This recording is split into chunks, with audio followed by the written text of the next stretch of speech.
Hi friend, মৌসা ব্লগে তোমাদের স্বাগতম। তো আমি চলে এলাম।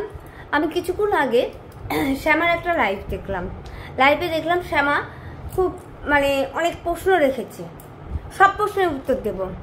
রঘুর কাছে যদিও রেখেছে প্রশ্নগুলো, রঘুর মতন উত্তর দেবে। আর আমরা যেহেতু এইসব ঘাটাঘাটি করছি, দেখছি, তো কিছু জিনিস দেখে তো আর চুপ করে থাকা যায় না, তাই উত্তর দিতেই হয়।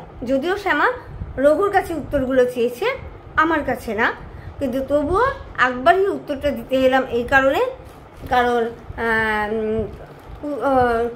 যখন চোখে দেখছি তখন সেই জিনিসটা চুপ করে থাকা যায় না।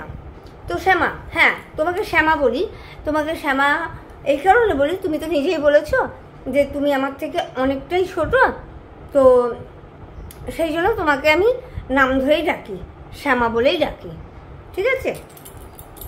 তো শ্যামা, তুমি প্রশ্ন রেখেছো যে বেদিতে বসে মা কেন আলতা পড়ে।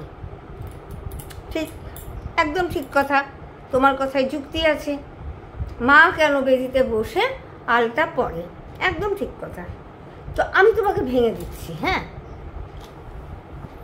দেখো, মঙ্গলা মায়ের নামে যেটা তুমি বললে, হ্যাঁ সেটা আমাদের চোখে খারাপ লাগতেই পারে, লাগারই বিষয়।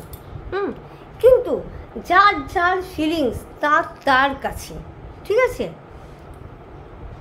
আমি যখন বাড়িতে বসে পুজোটা দিচ্ছি তখন তোমার চোখে সেটা অনেক কিছু ভুল ধরা পড়বে।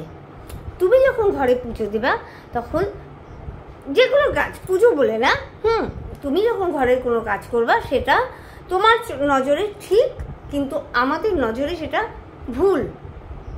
বুঝতে পেরেছো?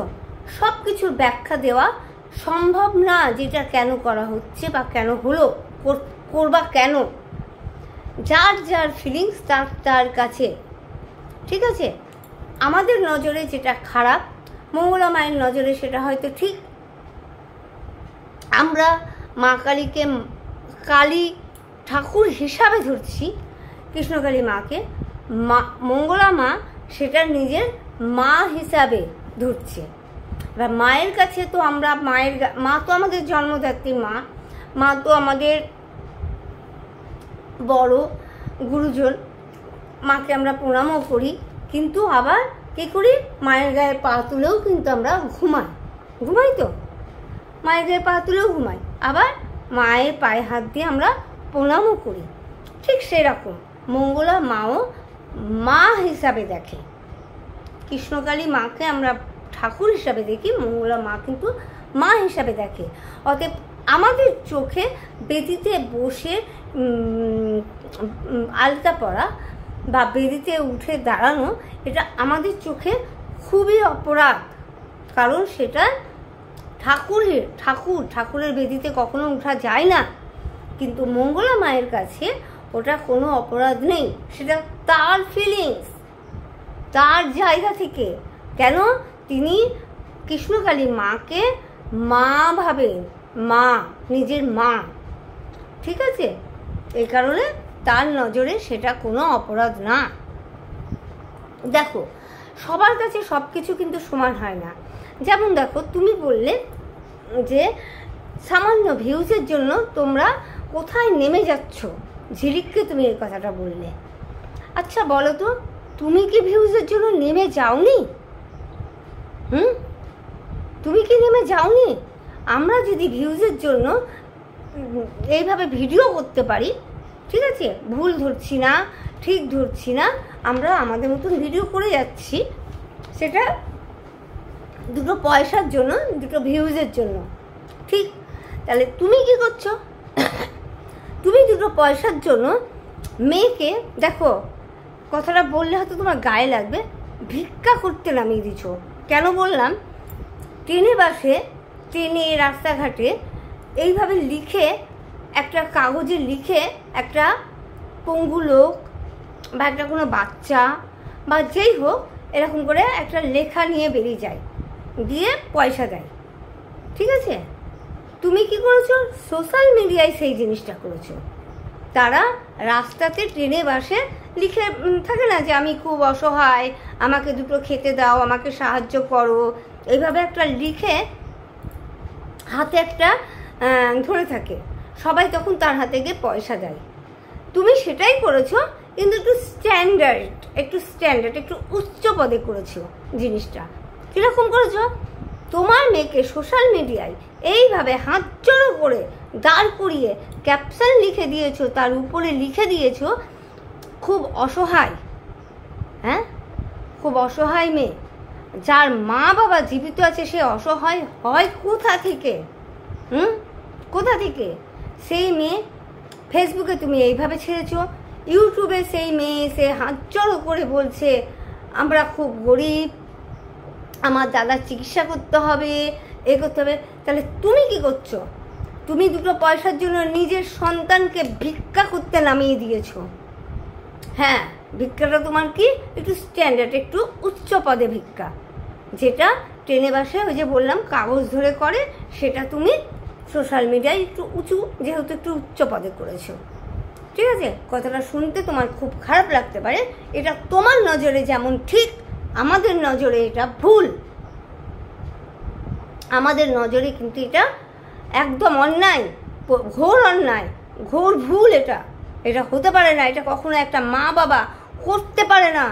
নিজেরা পরিশ্রম করবে, লোকের বাড়ির কাজ করবে, ছেলে মেয়েকে নিজেরা বেঁচে থাকতে ছেলে মেয়েকে কারোর সামনে হাত জড়ো করে পয়সা চাওয়াবে না। এটা তোমার নজরে যেমন ঠিক, নিশ্চয়ই ঠিক, সেই জন্যই তো তুমি এটা করতে পেরেছো।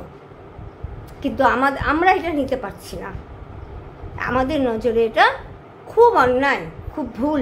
দেখো, তুমি হয়তো আমার কথায় রাগ করবা, করলে আমার কিছু করার নাই। তুমি ঠিক ভুলের জায়গাটা আমি তোমাকে দেখালাম, যে সবার নজরে কিন্তু সবটা সঠিক না, আমি সেটাই দেখালাম।